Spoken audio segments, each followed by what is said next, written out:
नमस्कार व्यूअर्स।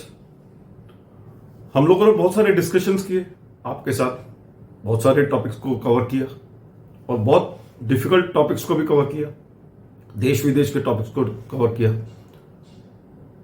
इसी तरह का एक बहुत संवेदनशील टॉपिक, एक संवेदनशील मुद्दा है जिसके बारे में हम बात करेंगे। ये एक एक्ट से रिलेटेड है, एक अधिनियम से रिलेटेड है जिसका नाम है POCSO act, prevention of children from sexual offence act 1912, या उसको लैंगिक अपराधों में बालकों का संरक्षण अधिनियम 2012 भी कह सकते हैं। इसके अंतर्गत बच्चों का लैंगिक उत्पीड़न और अश्लील साहित्यों के अपराधों से बालकों का संरक्षण करना है, उनको लैंगिक अपराधों से बचाना है, उनका एक्सप्लॉयटेशन को रोकना है, सेक्सुअल एक्सप्लॉयटेशन को रोकना है। और इसके अंतर्गत विशेष न्यायालयों का संस्थापना हुई है, उनका पुनर्गठन हुआ है, उनका गठन हुआ है, और स्पेशल कोर्ट्स भी कहा जा सकता है इनको, यानी कि स्पेशल कोर्ट्स इसके लिए बनाए गए। यह हर डिस्ट्रिक्ट्स में अवेलेबल है और पूरी तरह से लैंगिक अपराधों को कवर करता है। इसको बनाया गया था लैंगिक अपराधों को बचाने के लिए, बच्चों को लैंगिक शोषण से बचाने के लिए, पर इसका दुरुपयोग होने लगा। इसकी धाराएं बहुत कठिन है और डिफेंस के चांसेस बहुत कम होते हैं। ब्यूरोक्रेसी का इसमें बहुत ज्यादा उपयोग होता है और दोनों परिवारों पर प्रेशर होने के कारण लड़के और लड़की की तरफ से इसका दुरुपयोग भी होता है। इसमें समझौते की कोई गुंजाइश नहीं होती और सजाएं 3 साल से लेकर 20 साल तक हैं। अब जो हमारा सुप्रीम कोर्ट है, जिसको एपेक्स कोर्ट भी कहते हैं या सर्वोच्च न्यायालय भी कहते हैं, उसने एक गवर्नमेंट ऑफ इंडिया को, यानी कि भारतीय सरकार को, एक सिफारिश की है कि वो इसमें वापस से इसका एनालिसिस करे, पुनर्विचार करे कि जो बच्चे आपस में खुद की सहमति से प्रेम प्रसंग में के द्वारा भावनात्मक रूप से एक दूसरे से जुड़े होते हैं और प्रेम प्रसंग में पड़ जाते हैं, उनको इस एक्ट के अंतर्गत सजा नहीं दी जाए। यह उनका कहना है, क्योंकि बहुत सारे केसेस ऐसे हो रहे हैं कि बच्चे प्रेम प्रसंग में डलते हैं या प्रेम प्रसंग में एक दूसरे से रिलेशन बनाते हैं, तो उनके ऊपर, लड़के के ऊपर लड़की वाले जो उनके अभिभावक हैं वो केस डाल देते हैं। ऐसा कई बार हुआ है। इस बात को जजेस ने कई बार महसूस किया है और उन्होंने गवर्नमेंट ऑफ इंडिया को कहा कि इस एक्ट को वापस से पुनर्विचार किया जाए। ऑलरेडी 2012 में बना था, 13 साल हो चुके हैं और बहुत सारे चेंजेस की जरूरत है और अमेंडमेंट्स के लिए सिफारिश भी की गई है। इसको ये कहा है कि ये गंभीर अपराध से इसको बाहर करा जाए। जो बच्चे भावनात्मक तौर से एक दूसरे से प्रेम प्रसंग करते हैं उनको दंडित ना किया जाए और एक प्रॉपर प्रजनन और स्वास्थ्य शिक्षा नीति लाई जाए, जिसको अपन सेक्सुअल और रिप्रोडक्टिव हेल्थ कह सकते हैं, पॉलिसी कह सकते हैं।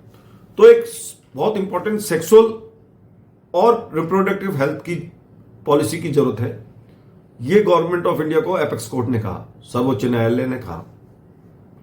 विवाह प्रेम को अपराध की श्रेणी में रखना, किशोरों के साथ स्वास्थ्य, रोमांटिक और यौन संबंधों के बारे में शिक्षित ना करना, एक अपने आप में एक खुद अपराध है। उनको आप सही तरह से एजुकेशन दें, इसके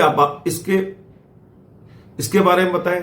सेक्सुअल एजुकेशन की जरूरत है, जो हमारे सब्जेक्ट्स का बहुत इंपॉर्टेंट पार्ट होना चाहिए, बजाय इसके हम उनको दंडित कर रहे हैं।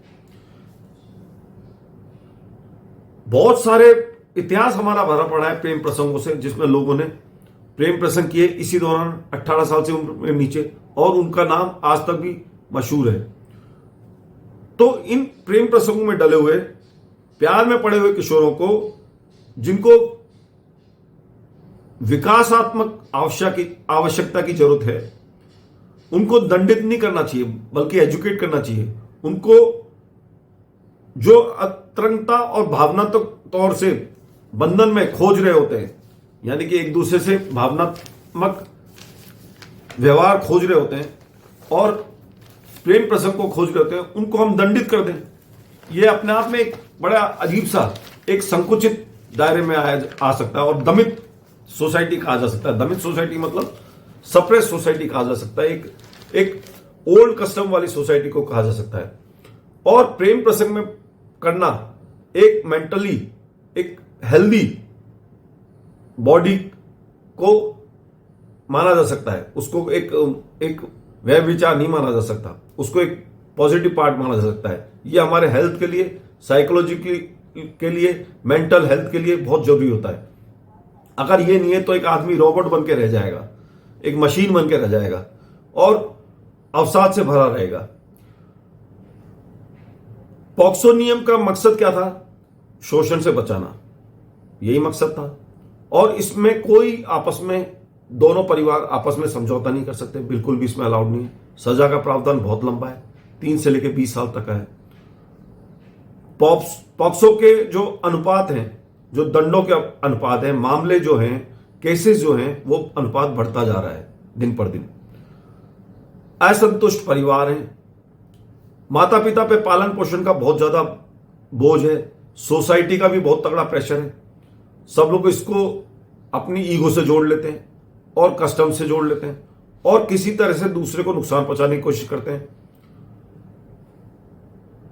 जबकि इससे नए बच्चों का नुकसान होता है। उनके ऊपर सजा मिलती है, लड़का बेचारा 10 साल के लिए, 5 साल के लिए, 3 साल के लिए जेल में जाता है और वो एक क्रिमिनल बन के ही बाहर आता है। तो ये होना एक अपने आप में एक बहुत ही बड़ा एक विशियस साइकिल कह सकते हैं, एक बहुत बड़े कानूनी प्रॉब्लम कह सकते हैं। ये नहीं होना चाहिए, इसको बड़े संवेदनशीलता के साथ लेना चाहिए। युवाओं को कानूनी किताब युवाओं पे नहीं फेंकनी चाहिए, उन पे केसेस नहीं करने चाहिए। इन बच्चों को यौन और भावनात्मक जागरण की जरूरत है, परामर्श की जरूरत होती है, मार्गदर्शन की जरूरत होती है, सुपरविजन की जरूरत होती है, ना कि एक दंडित कार्यवाही की जरूरत होती है, जिसमें एक नॉर्मल बच्चा भी एक क्रिमिनल बन के आता है और उसको सजा हो जाती है जेल में। जेल में अलग अलग तरह का शोषण होता है। तो ये किसी भी तरीके से सही नहीं है। अगर ये यौन उत्पीड़न से लेके अटैच ना हो तो एक नॉर्मल अगर प्रेम प्रसंग का अगर व्यवहार है, तो अगर लैंगिक अपराध हुआ है तो उसमें तो सजा होनी ही चाहिए, वो तो एक अपराध है, पर यह अपराध नहीं है।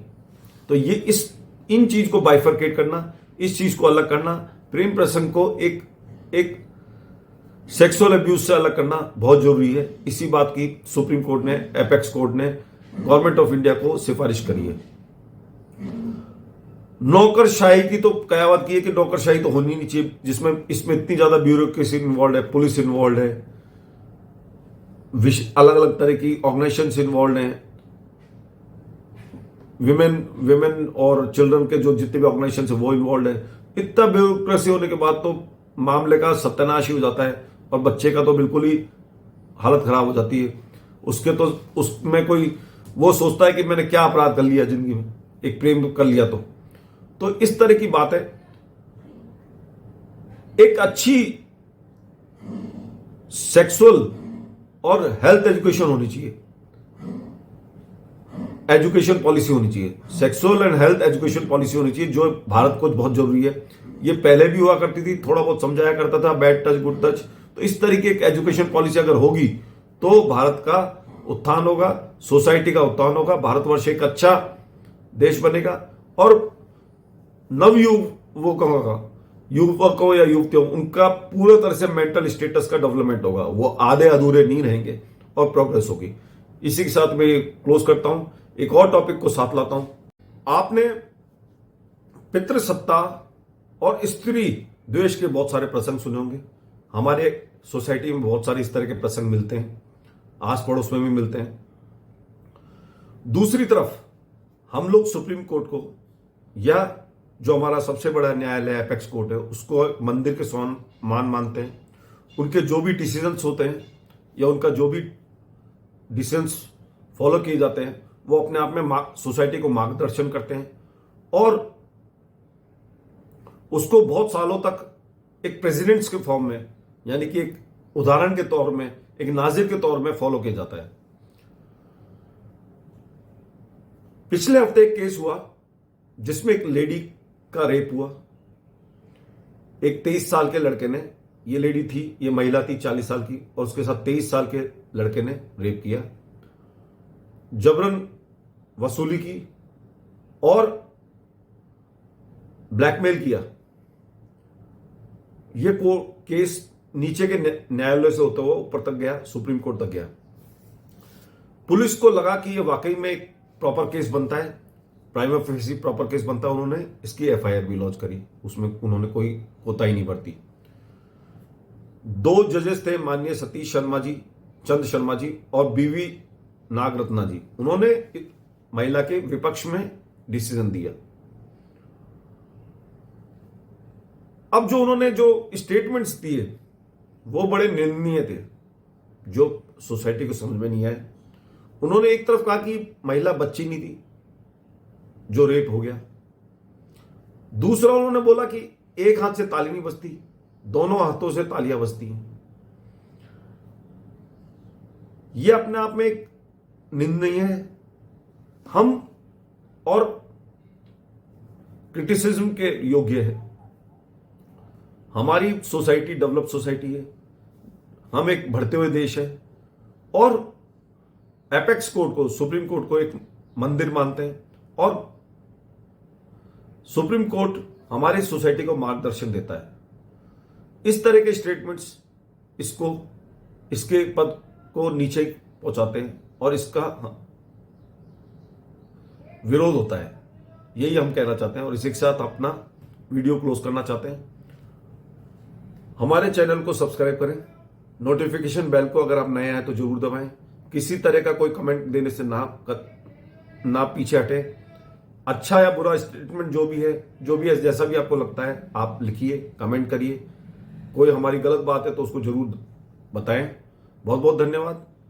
चैनल को सब्सक्राइब करिए, यही हमारे मोटिवेशन का एक जरिया है। बहुत बहुत धन्यवाद।